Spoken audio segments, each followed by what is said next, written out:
Hi, my name's Lauren Fair, and we're here in Cape Canaveral at the Atlas V Vehicle Integration Facility. And as you can see behind us, the SBIRS satellite is on top of the rocket and moving out to the launch pad. It's all set to launch tomorrow, January 19th, starting at 7:46 p.m. So I'm here with some SBIRS experts. Mike and Cameron, why don't you go ahead and introduce yourselves?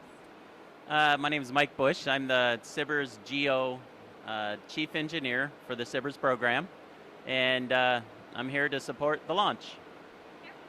My name is Cameron Bush, and I'm a program planner on GEO 5 and 6, and I was recently hired in November. Cool. Well, so you may have noticed these two share a last name, and that's because they're a father and son duo working on Lockheed Martin satellites. So Mike, what is it like to have your son work on the Lockheed Martin team? Well, I've been here on SBIRS. I've been here since 2001, and I'm very proud to have Cameron work on the same satellite that I've been working on for so many years. And so just proud to have him work on the same great technology that you see behind us right now.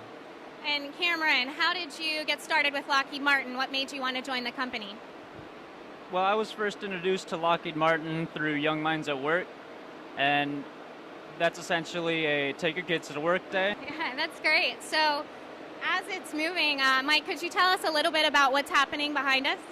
So right now, the vehicle is moving from the VIF here, which is the Vehicle Integration Facility, and it's going out to the pad. It moves very slowly, but as it goes out to the pad, we'll move it out. It'll get out to the pad, and then eventually on January 19th at 7:46 p.m. we will launch the satellite into geosynchronous orbit, and using this Atlas V booster. So that's great. And Cameron, do you know where on that configuration behind us the satellite is actually placed? Yeah, right below the nose cone there. So right where the logo is for SBIRS. And is it a large satellite? About how big is the satellite? Well, dry, it is about 5,000 pounds, and once it's fueled, it'll be about 10,000. So it's pretty large. And where the SBIRS satellite goes is to geosynchronous orbit, which is about 22,000 miles above the Earth, which is roughly 3.5–4 times across the United States. So as you can see now, we're outside at the very top of the vehicle integration facility and have a little bit of a different view of the rocket moving towards the pad.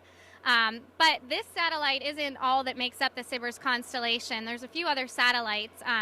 Cameron, can you tell me what's coming after GEO Flight 3, what's in production and what's coming up?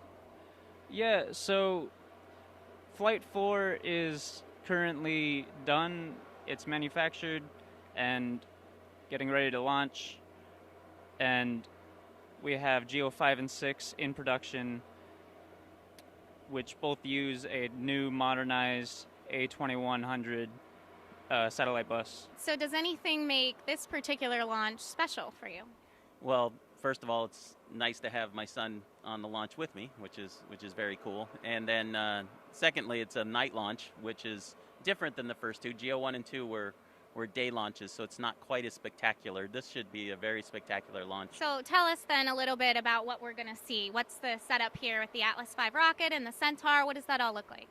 So as you can see out there, there's kind of a copper-colored booster, and then above that is it's a white second section, which is the Centaur, and then on top of that is our satellite. Great. Well, as you can see, the rocket's getting pretty close to the launch pad, so that's probably going to end our time here. But with that being said, I think there's only one last thing to say. Go SBIRS!